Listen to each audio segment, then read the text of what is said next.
Jelas, Kak. Oke, oke. Kalau gitu mungkin kita bisa mulai kelas kita ya pada malam ini. Nah, jadi sebelumnya kenalin teman-teman, aku Fadila, bisa juga dipanggil Dila, sebagai mentor pada malam ini yang bakal membahas tentang author's attitude atau gimana sih attitude atau tanggapan author terhadap tulisannya gitu. Nah, jadi emang sesuai dengan posternya kita bakal bahas author's attitude gitu. Nah, buat teman-teman yang nggak ada kendala dalam sinyal, mungkin boleh temenin aku on cam. Dan jangan lupa teman-teman siapin buku atau alat tulis kalian untuk catat hal-hal penting. Siapa tahu ada yang perlu kalian catat gitu. Oke, kita lanjut aja.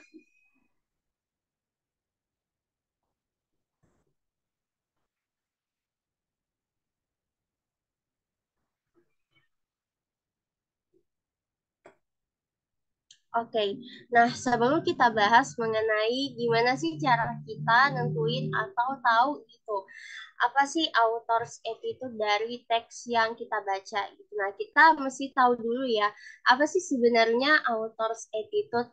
Nah, mungkin teman-teman di sini atau orang yang baru baca yang namanya attitude pasti langsung kepikiran, oh tentang etika kah? Atau mungkin tentang sopan santun atau gimana. Nah, tapi kalau dalam author's attitude itu maksudnya pendapat atau sikap ataupun tanggapan dari si autornya, teman-teman, dari si penulisnya itu. Nah, jadi itu penulis biasanya akan menyatakan pendapat atau sikapnya dia, benar-benar sikap pribadinya dia mengenai suatu topik atau masalah yang dibahas dalam teks. Nah, jadi misalkan teman-teman baca suatu teks atau mungkin teman-teman nantinya udah ngerjain soal UTBK misalnya ya. Nah, teman-teman nemu teks bacaan gitu. Dan soalnya itu tentang gimana sih pendapat atau tanggapan si penulis dalam teks ini gitu. Nah, itu tuh soal yang banyak banget muncul di dalam soal UTBK, teman-teman. Nah, jadi dalam bahasa Inggris, kondisi ini disebut sebagai author's attitude gitu. Kalau dalam bahasa Indonesia itu kayak tanggapan penulis sih gitu. Misalkan dalam sebuah teks ya, kan pastinya ada setuju, tidak setuju, dan ada netral ya. Nah, misalkan teksnya tuh tentang benefit sosial media, dampak positif dari sosial media.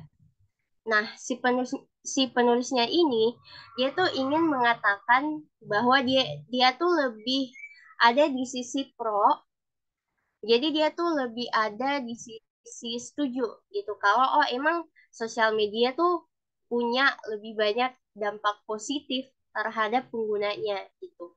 Nah, kalau emang penulisnya ada di sisi yang cenderung atau mungkin lebih dia emang lebih setuju gitu ya. Nah, pasti penulisnya akan menggunakan kata-kata yang menjelaskan bahwa dia setuju gitu. Kayak misalnya saya setuju dengan kalimat yang pertama atau mungkin dalam bahasa Inggris I agree with that.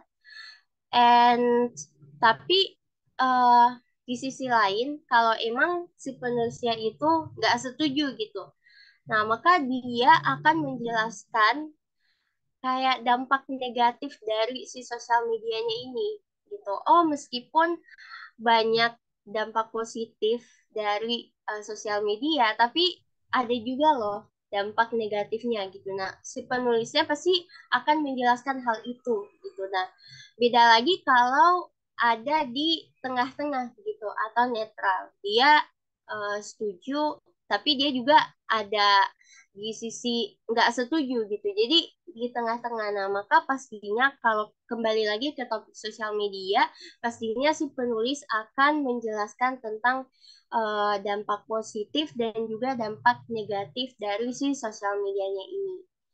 Gitu. Nah, kita lanjut. Nah, jadi kan attitude atau sikap penulis itu bisa dinyatakan dalam tiga bentuk ya. Yang tadi aku bilang yaitu positif, negatif, atau netral gitu. Nah, dan ketiga itu attitude ini itu tuh namanya bisa dinyatakan dalam bentuk kata sifat gitu. Misalkan kalau dalam sebuah teks. Nah, meskipun di sini judulnya adalah author's attitude. Nah, tapi teman-teman sebagai pembaca pastinya juga punya attitude kan. Kalau teman-teman lagi baca suatu teks atau mungkin baca suatu novel atau mungkin bahkan lagi baca soal yang soalnya tuh dalam bentuk bacaan. Nah, pastinya teman-teman akan punya attitude kalian gitu. Kayak misalkan kita ambil contoh topik lain, misalkan apakah penting pembelajaran kesehatan mental di sekolah?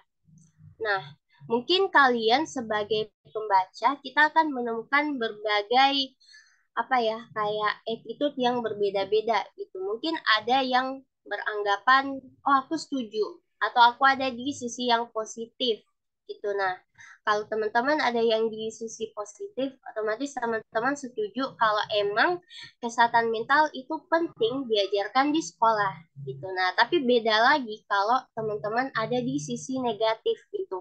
Teman-teman pasti juga punya alasannya kalian gitu buat oh kenapa kalian negatif gitu. Misalkan juga teman-teman ada di sisi yang di netralnya tadi, nah mungkin ada satu dampak atau hal positif atau mungkin di sisi lain teman-teman juga tahu gitu, oh sisi negatifnya ini jadi apa ada di netral aja gitu. Nah, dan itu namanya kata sifat gitu.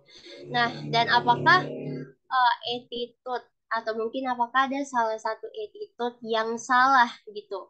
Nah, pastinya nggak ada, teman-teman. Soalnya attitude itu kan adalah tanggapan, adalah hak kita gitu, beranggapan terhadap suatu teks gitu. Nah, dengan catatan kita pasti punya alasan dan kita mampu untuk menjelaskan kenapa kita ada di sisi positif atau kenapa kita ada di sisi negatif atau mungkin kenapa kita ada di sisi netralnya. Nah, jadi yang aku bilang tadi bahwasanya kalau apa ya, penulisnya tuh cenderung di positif atau dia ada di proside gitu, maka penulisnya tuh akan menggunakan kata-kata yang mendukung attitude dia gitu. Kayak misalnya kata-kata yang aku add di slide aku, nah tapi ini cuman dikit sih yang aku masukin gitu. Ada banyak sinonim-sinonim atau kata-kata dalam bahasa Inggris yang bisa menjadikan sebagai kata pendukung dari apa sih attitude kamu, apakah positif atau negatif atau bahkan netral gitu ya. Contohnya kalau di positif gitu. Ada kata concern, considerate, determined, optimistic, persistent, positive, thoughtful. Nah, kalau misalkan di negatif, nah ini kebalikannya dari si positif gitu. Nah, misalkan kalau di positif itu ada interested. Nah, pastinya di negatif ada uninterested gitu. Atau misalkan kalau di dalam positif atau mungkin proside itu ada optimistik. Nah, kebalikannya kalau di negatifnya itu pesimistik gitu. Jadi emang kata-kata pendukung buat attitude yang positif sama negatif itu emang lebih banyak dibandingkan dengan kata-kata pendukung untuk attitude yang netral gitu. Jadi kalau netral itu ya palingan cuma kayak kata-katanya, kata pendukungnya cuma netral atau mungkin realistik. Oke, sampai sini ada yang mau ditanyain dulu teman-teman? Atau mungkin mau dicatat dulu kata-kata pendukung yang di slide ini itu boleh ya? Oke. Nah, jadi dalam soal UTBK ya, pastinya tuh ada tipe soal atau soal yang berbentuk author's attitude yang bakal muncul gitu dalam soal yang pastinya bakal teman-teman dapat sih kalau nanti udah ngerjain soal SNBT gitu ya. Nah, salah satunya adalah em, di sini ada tiga sih ya, ada tiga tipe soal yang udah aku masukin dan ini tuh yang paling banyak keluar teman-teman. Jadi saran aku teman-teman catat baik-baik slide ini, soalnya ini tuh penting banget. Ya siapa tahu pas kalian latihan gitu, kalian nemu soal yang kayak gini dan kalian bisa tahu gitu kan, oh aku kayaknya pernah belajar ini deh gitu. Oh jadi ini soal author's attitude gitu. Nah misalkan bagaimanakah tanggapan author terhadap teksnya gitu. Atau nanti tuh bakal ada pilihan gandanya, yang itu tuh di pilihan gandanya ada opsi tentang kata-kata pendukung gitu.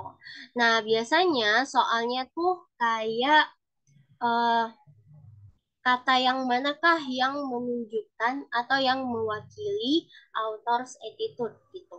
Nah, pilihannya biasanya itu apakah dia ada di sisi positif atau mungkin negatif atau mungkin netral gitu. Jadi emang kadang kan kalau pilihan ganda tuh pastinya pilihan jawabannya itu agak pendek ya kalau di tipe soal yang author's attitude gitu. Jadi teman-teman emang wajib ingat atau wajib catat apa sih kata-kata yang di slide ini. Kata-kata ini tuh penting banget soalnya kalau soal tadi itu muncul, kadang tuh pilihan jawabannya cuma ini teman-teman, kayak apakah autornya itu optimistik atau mungkin positif atau mungkin pesimistik dalam teksnya atau gimana gitu. Nah, tadi kan kita udah bahas tentang tipe soal ya. Nah, pastinya kita sebagai pembaca atau kita sebagai yang ngerjain soal itu pengen gitu tahu gimana sih langkah penyelesaian soalnya.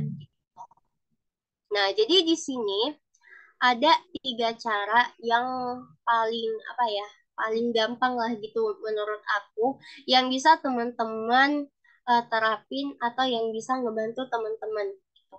Nah, jadi cara yang pertama ini kayaknya kalian udah familiar ya dengan istilah skimming atau scanning. Nah, jadi ini tuh adalah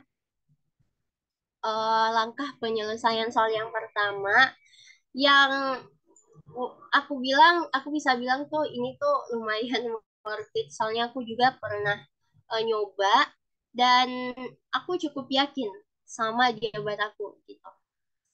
Jadi untuk hal langkah ini, nah teman-teman bisa lakuin untuk menentukan sikap penulis secara keseluruhan gitu. Nah, jadi misalkan soalnya itu gimana sih author's attitude-nya gitu. Nah, teman-teman pastinya sama dengan halnya gimana sih menentukan tema, gimana sih menentukan ide pokok.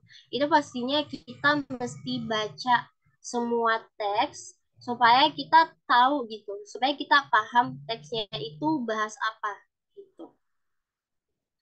Nah, jadi teman-teman bisa pakai cara ini.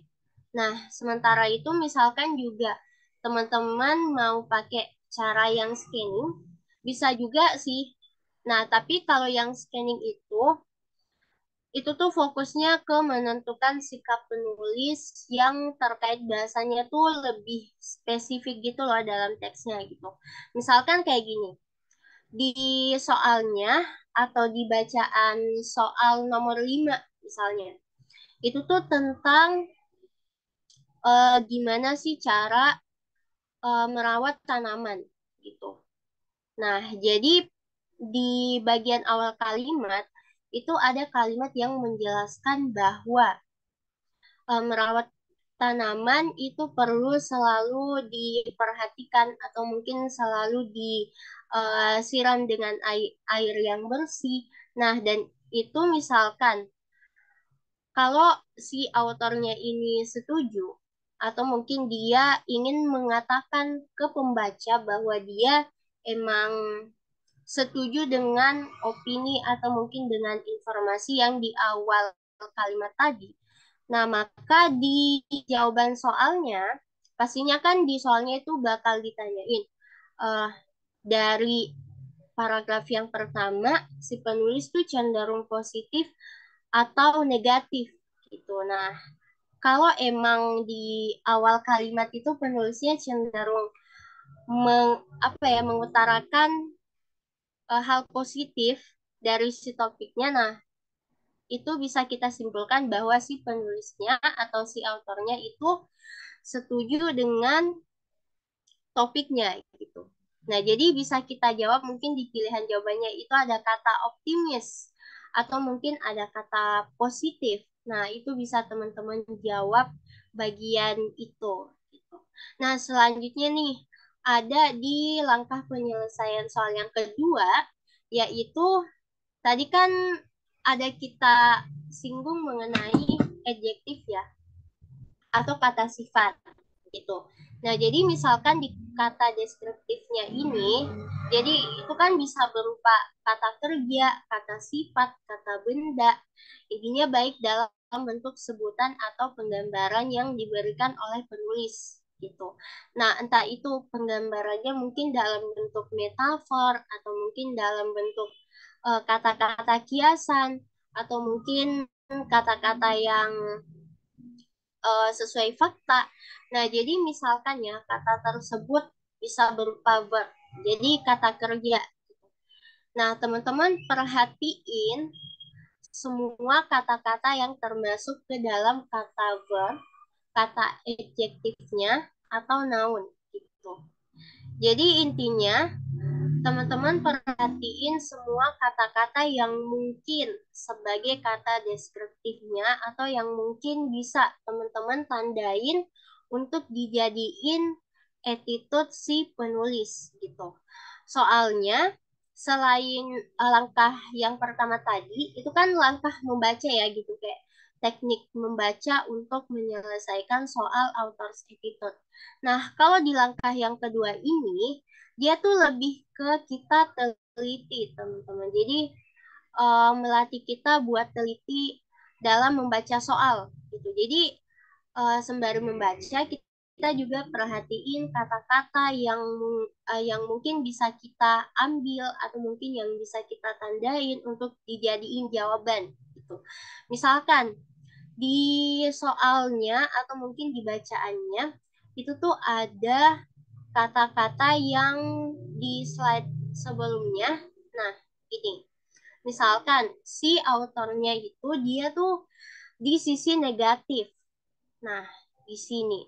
Misalkan ada kata pesimis, misalnya ada kata pesimistik.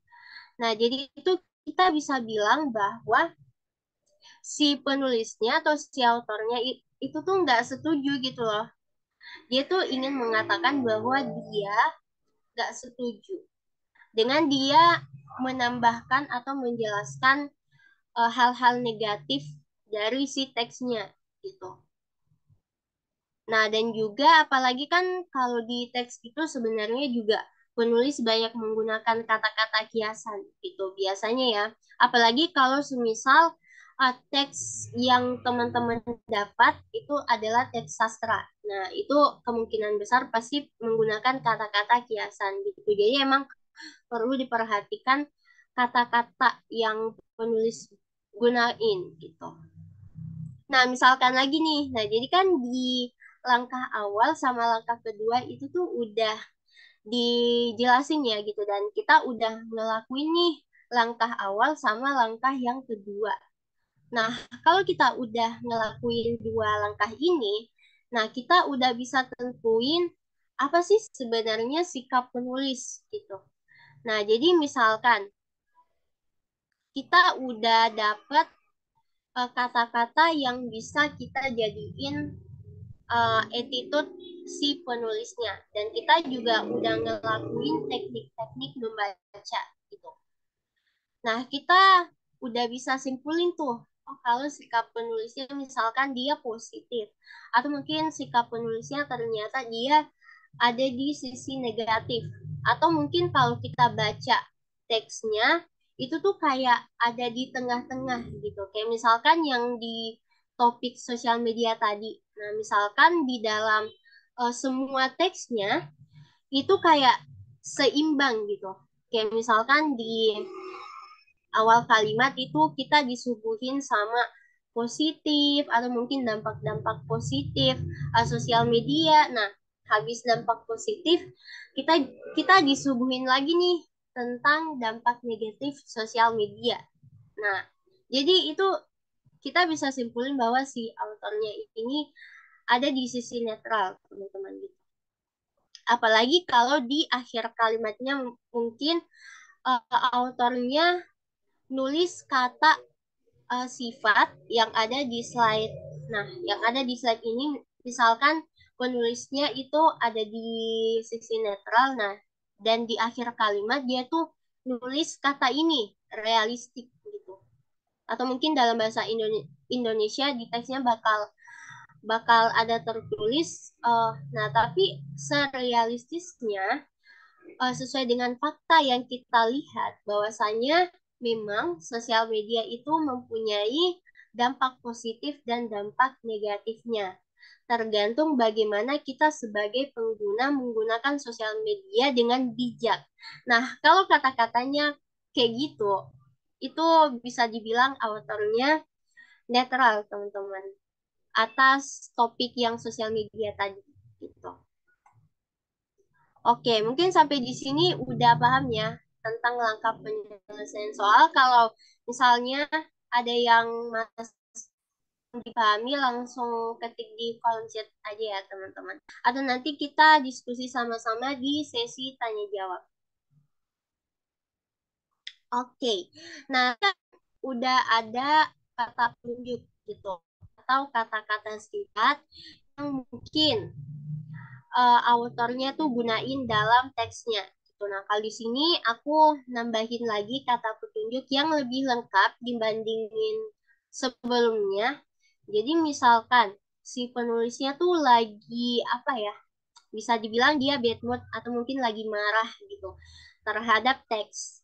Jadi dia tuh ingin mengatakan kepada pembaca bahwa dia itu marah atau mungkin dia lagi intinya nggak seneng dengan teks itu, nah maka dia akan menggunakan kata-kata mad atau mungkin angry atau mungkin wreck. Intinya dia akan menggunakan kata-kata yang menggambarkan attitude-nya dia atau sikapnya dia gitu.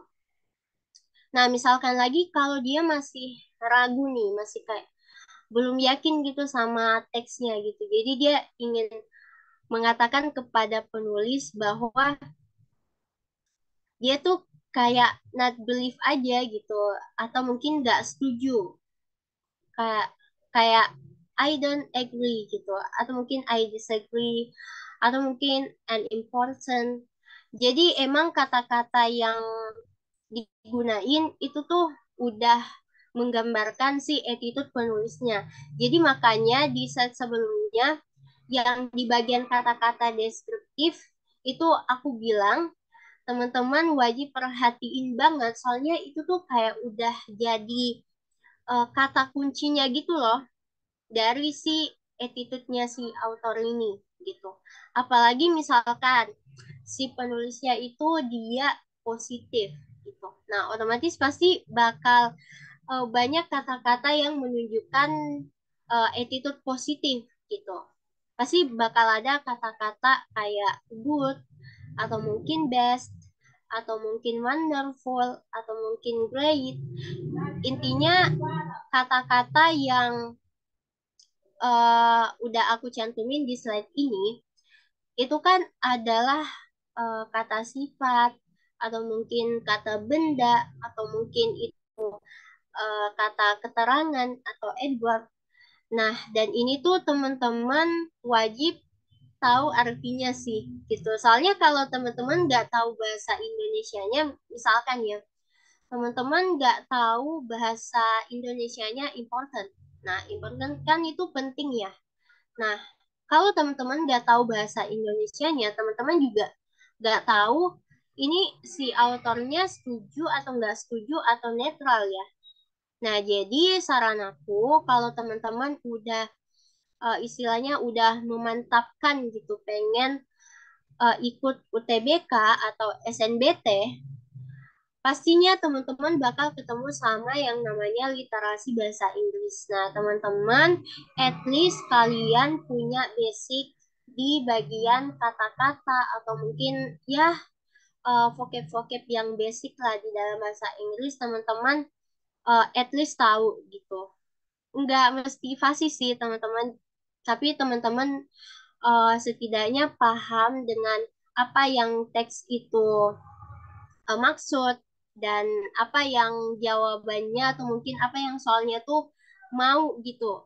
Jadi teman-teman kalau pas ngejawab soal bahasa Inggris, teman-teman udah paham gitu. Oh ini soalnya tentang author's attitude. Oh ini soalnya tentang gimana menentukan tema atau mungkin soalnya tentang gimana menentukan ide pokok gitu. Nah, apalagi kalau kata-kata deskriptif atau kata-kata petunjuk yang kayak gini, itu teman-teman harus tahu bahasa Indonesianya apa gitu, supaya teman-teman bisa simpulin bahwa autornya atau penulisnya itu ada di prosite atau di consite atau mungkin ada di netral aja gitu. Oke. Nah, sebenarnya di sini ada games session. Nah, di sini tuh sebenarnya aku I'm not sure kayak kita bisa ngelakuin games ini soalnya aku lihat di sini semuanya pada off cam. Soalnya di sini aku mau kalian on cam biar gamesnya lebih seru. Dan ini tuh gamesnya tentang ini sih teman-teman, kayak aku cuman mau remind kalian tentang kata-kata kata-kata sifat yang mungkin bakal muncul di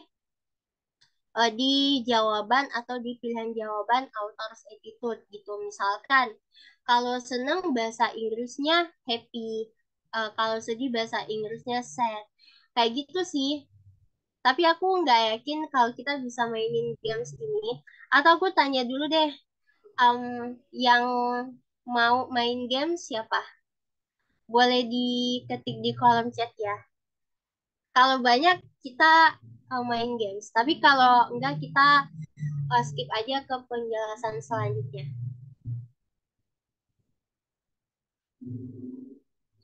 Gimana guys, mau main games kah? Oke,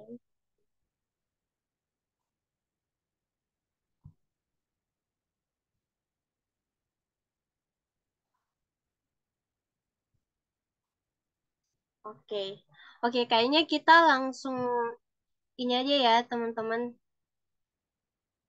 Oke, kalau aku lihat di kolom chat, ini seimbang sih. Ada yang mau main games, ada yang mau penjelasan soal juga. Oke, kalau kayak gitu aku bakal nanya aja kalau gitu. Satu games aja sih, satu soal gitu maksudnya. Jadi aku bakal tanya kalian, petunjuknya gini, rulesnya kayak gini. Jadi aku bakal tanya kalian satu vocab atau satu kata dan teman-teman wajib kasih aku bahasa Inggrisnya gitu. Jadi aku bakal kasih satu kata dalam bahasa Indonesia dan teman-teman kasih aku di kolom chat aja nggak apa-apa. Itu dalam bahasa Inggrisnya ya. Misalkan kayak petunjuk yang aku kasih tau tadi, misalkan kalau bahasa Inggrisnya senang itu happy. Nah, kalau mungkin kalau sedih itu sad. Nah, jadi kayak gitu teman-teman petunjuknya ya. Oke, kita mulai. Katanya adalah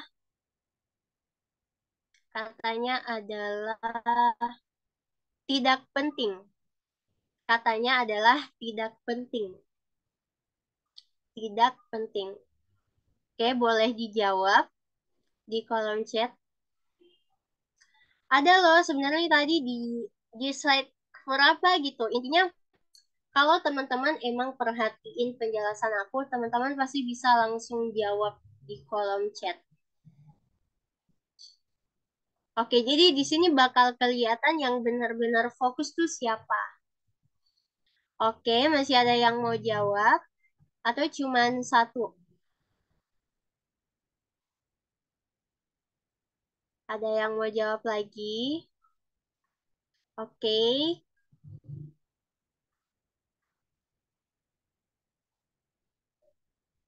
oke, udah tiga ya teman-teman. Oke, oke, thank you buat yang udah jawab. Jadi betul ya, jadi kan kalau penting tuh important. Jadi sisa ditambahin depannya aja an. Jadi unimportant gitu. Oke, thank you. Kita lanjut ya teman-teman.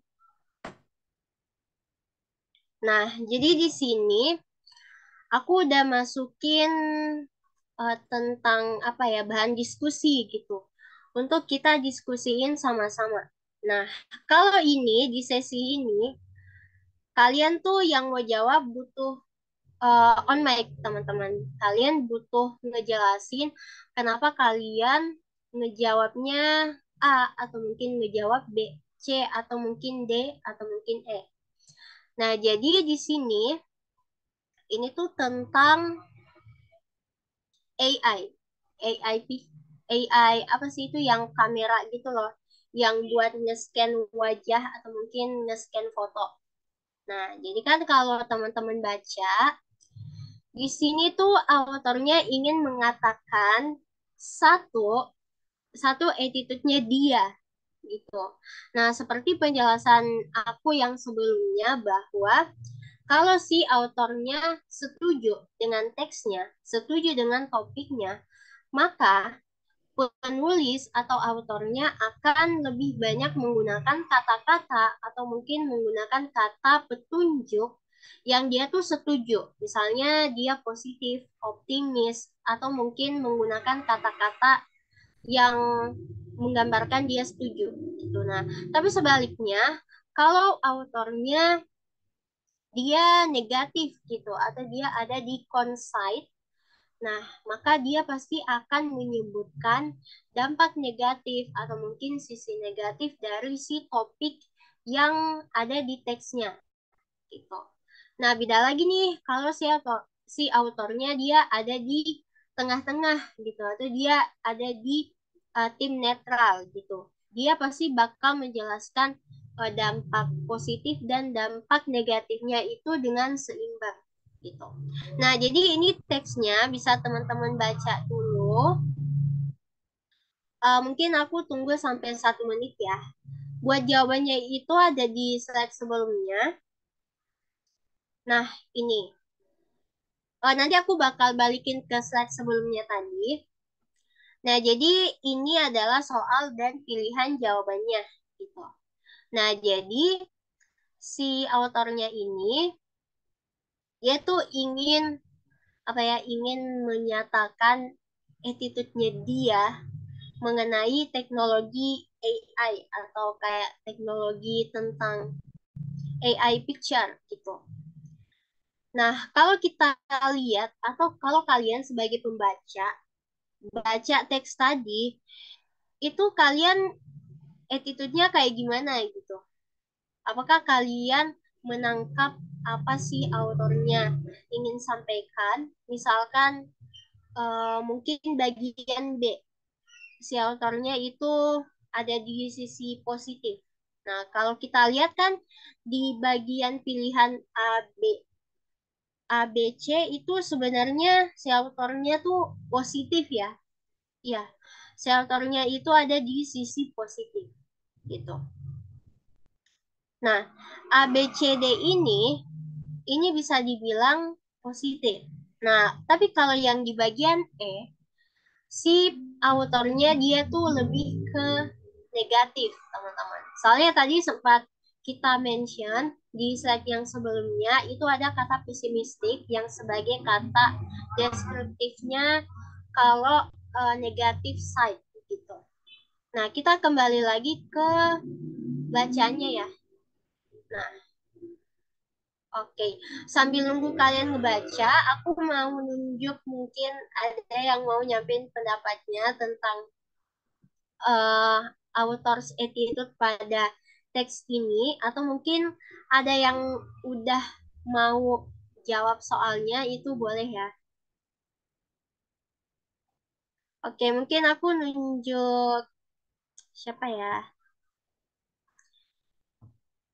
Aku mau nunjuk atau mungkin ada yang mau volunteer, raise hand, atau aku tunjuk aja. Atau mungkin Kak Maureen. Kalau Kak Maureen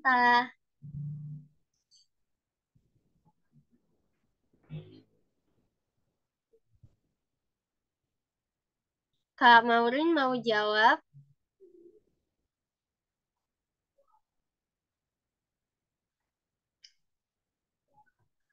Oke, mungkin kita next ke orang selanjutnya. Di sini tadi yang sempat aktif juga tuh yang username-nya Samsung. Tapi aku nggak tahu namanya siapa. Mungkin boleh kepada username-nya Samsung mau dijawab soalnya.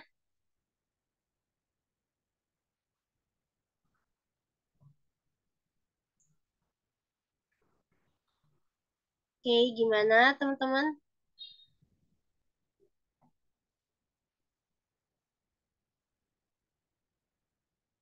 Oke, mungkin kita next ke Naila. Naila Putri, gimana bisa dijawab?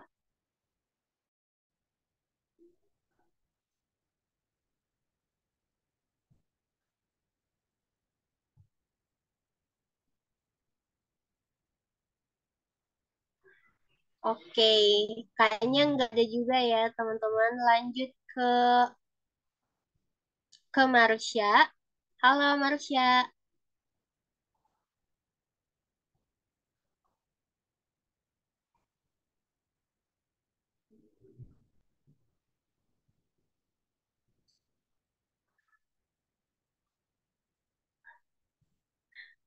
Oke, oke nggak apa-apa tahu.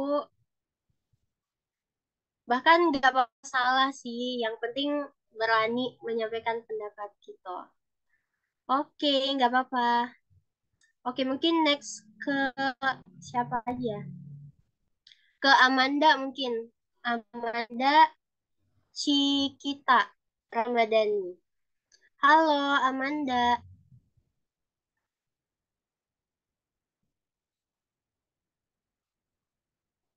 gimana Amanda bisakah? Oke, mungkin kita next ke yang terakhir. Halo Anika.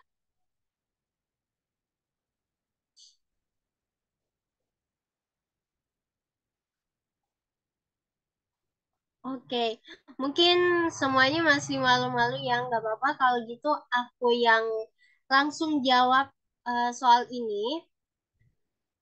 Nah, jadi jawabannya adalah, sebenarnya udah kelihatan sih teman-teman. Soalnya ini kalau kita lihat yang bagian A, B, C, D, ini tuh positif. Nah, tapi emang ada satu, dia tuh negatif gitu. Jadi kan kalau A, B, C, D dia positif, kalau E itu kayak dia cuma sendirian yang negatif gitu. Nah, kalau udah kayak gini, kalau teman-teman udah nemu soal yang kayak gini, itu pilih aja pilihan jawaban yang paling beda, teman-teman. Jadi semisal eh nanyai tentang author's attitude gitu. Nah, pilihan jawabannya sampai mulai A sampai D itu negatif. Nah, tapi di bagian E-nya itu tuh positif atau mungkin di bagian E-nya autornya netral gitu. Nah, pilih bagian E aja, teman-teman. Itu salah satu apa ya? Tips jawab soal sih. Jadi pilih jawaban yang paling beda kalau di tipe soal author's attitude ya. Oke, nah aku sempat baca juga di kolom chat. Kayaknya karena ada kata rasis, distak sama suspek jadi oke, betul. Betul. Jadi betul ya yang dibilang sama si tes ini di kolom chat. Jawabannya tuh soalnya udah disebutin tadi kata-kata deskriptifnya di kolom chat. Nah, jadi kita kembali ke bacanya nih. Nah, jadi kan di bagian, nah, di paragraf yang ketiga, ini ada penjelasan mengenai dampak negatif, teman-teman. Dampak negatif dari nge-scan foto atau mungkin nge-scan muka. Itu meskipun kalau kita tahu ya, AI itu emang banyak banget manfaatnya gitu. Nah, tapi AI juga punya sisi negatifnya gitu. Nah, misalkan di paragraf yang ketiga, ini udah ditandain sih sama penulisnya. Udah ada eh, kata yang di bagian kalimat yang ketiga, gitu, di paragraf yang ketiga. Nah, sama yang dibilang sama si Tes tadi, bahwasanya disturbing and racist. Nah, jadi emang, jadi kan pas pertama kali debut, ini kan tahun 2009 ya. Nah, ini tuh emang ya meskipun banyak banget dampak positif yang dihasilkan oleh si AI feature ini, tapi emang itu tuh menimbulkan banyak banget rasis gitu teman-teman. Hasil rasis itu. Soalnya kan ini kayak nge-scan muka, nge-scan foto yang dimana mungkin pas kita ngeliat muka yang di-scan itu tiba-tiba ada yang rasis lah, ada yang komen inilah, ada yang itulah. Jadi emang aku sebagai pembaca gitu, aku setuju sih sama attitude-nya si autor yang dia mau sampein gitu dalam teks ini. Nah, jadi jawabannya tuh adalah dia pesimis gitu. Jadi si autornya ingin mengatakan ke pembaca bahwa dia pesimistik, makanya kalau teman-teman baca dengan teliti teks ini, autornya tuh udah apa ya, lebih banyak menggunakan kata-kata yang dia nggak setuju atau dia ada di sisi negatif gitu. Dia banyak banget menjelaskan dampak negatif dari si topiknya gitu. Oke. Nah, sesi diskusi tadi mengakhiri penjelasan aku. Jadi kita lanjut ke sesi tanya jawab. Kalau mungkin teman-teman ada yang mau nanya tentang penjelasan-penjelasan tadi, itu boleh langsung on mic aja atau mungkin ketik di kolom chat. Aku tunggu mungkin sampai 1 menit ya teman-teman. Kalau nggak ada yang nanya, kita tutup kelasnya.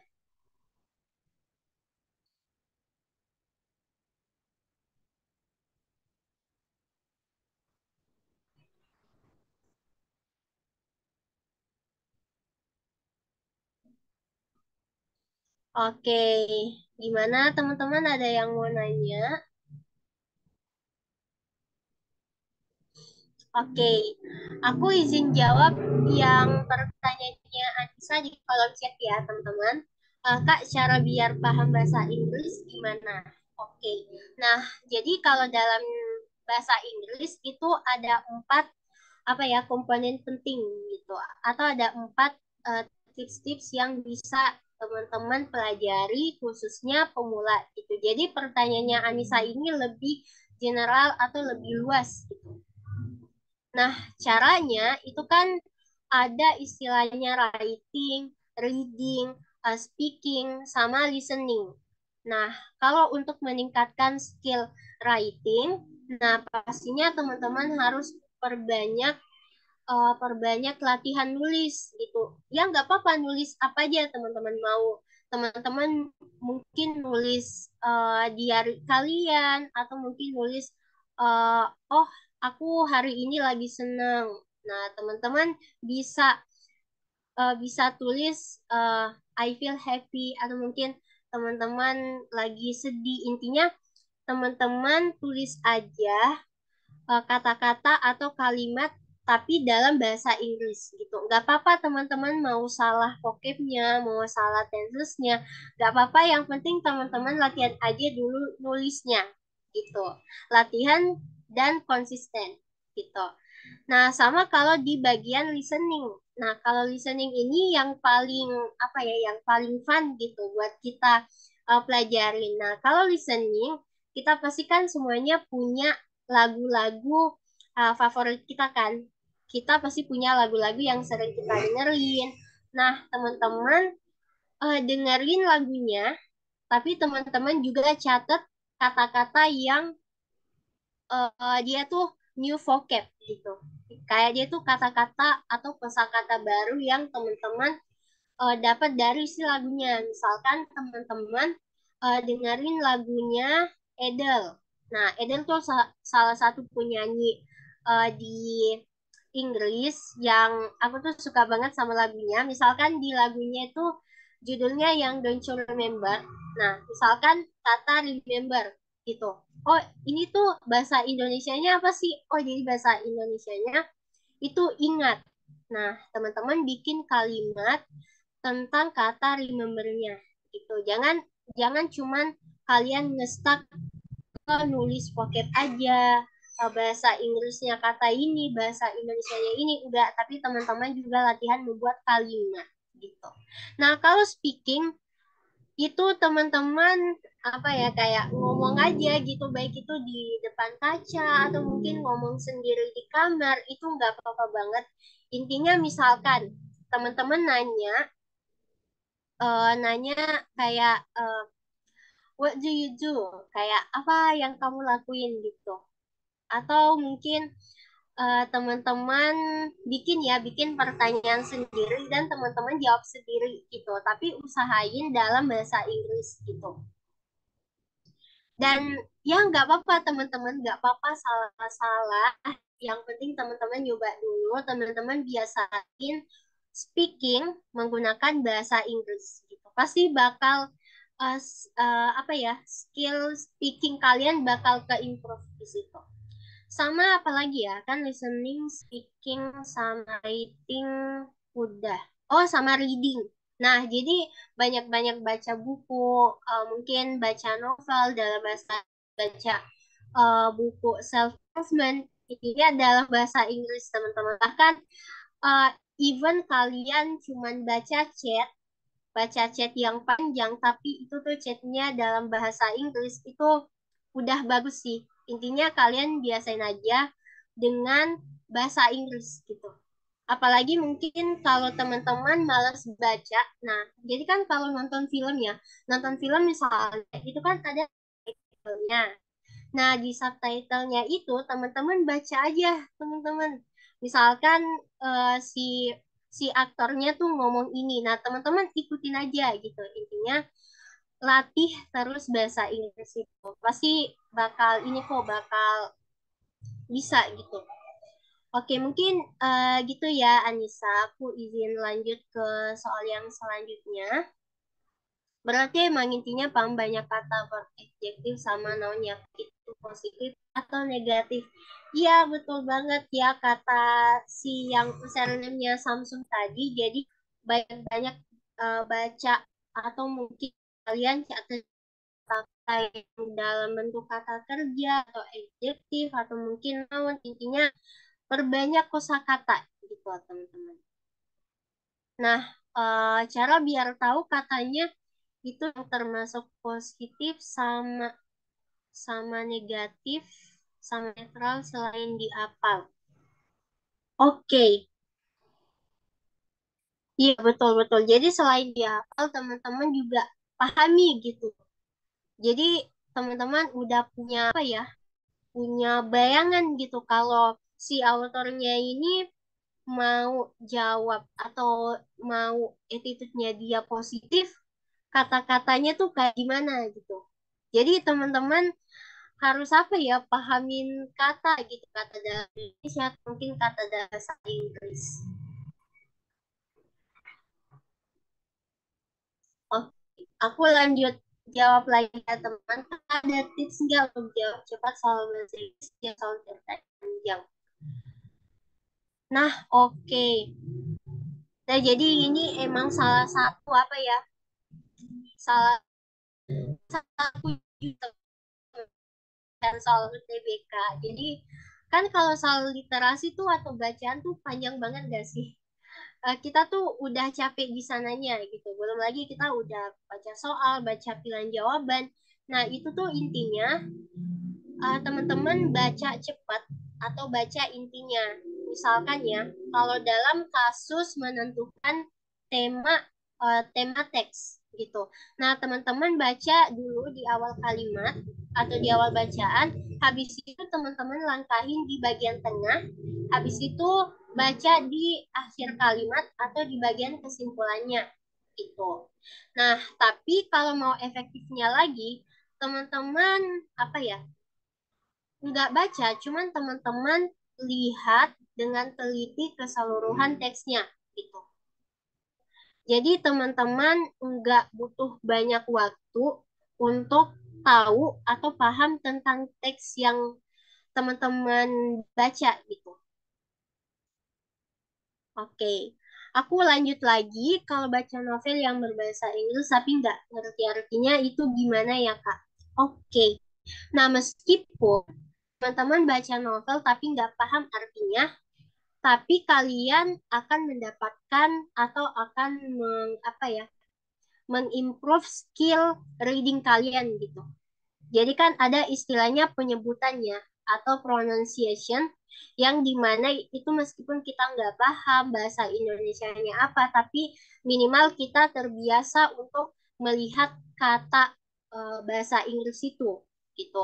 Aku juga dulu pas awal-awal nggak paham kok guys tentang bahasa Inggris gitu, kayak aku cuman baca ya baca aja gitu. Habis baca kan di sini posisinya aku nggak paham gitu atau teman-teman nggak paham bahasa Indonesianya apa. Nah, kalau teman-teman mau apa ya, mau usaha gitu, tapi dengan catatan ya bakal lama sih bacanya. Jadi misalkan teman-teman nggak tahu bahasa Indonesianya apa atau nggak tahu artinya apa, teman-teman kasih translate dulu. Jadi teman-teman buka kamus, teman-teman cari tahu arti katanya gitu.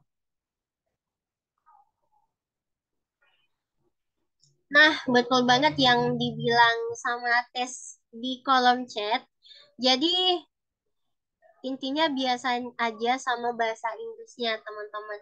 Dan jangan takut salah, jangan malu, intinya jangan malu dikatain so Inggris. Intinya selalu biasain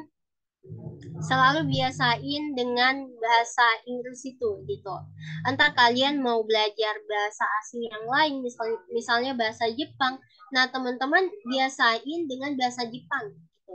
Jadi jangan cuman kalian ngestak ke tenses atau mungkin kalian cuman ngestak ke tata bahasa, tapi pas kalian dites atau mungkin pas kalian disuruh speaking, pas kalian disuruh gunain bahasa itu, kalian malah malu atau mungkin takut salah. Nah, itu jangan kayak gitu, teman-teman. Jadi, better kalian gunain bahasa itu, gak apa-apa sih salah gitu. Kayak salah tuh ya belakangan gitu. Intinya kita mau mencoba, mau ngebiasain gunain bahasa itu. Apalagi kan kalau bahasa itu ya namanya alat komunikasi ya, pastinya itu tuh better digunain gitu. Oke, iya betul banget. Kalau kita minat pasti nggak bakal bosen sih. Gitu. Oke, mungkin nggak ada yang mau nanya lagi. Kalau nggak ada yang mau nanya lagi, mungkin kita sampai di sini kelas ini. Nanti kita bakal ketemu lagi di kelas selanjutnya. Gitu. Oke. Sebelum aku tutup, aku ingin mengucapkan makasih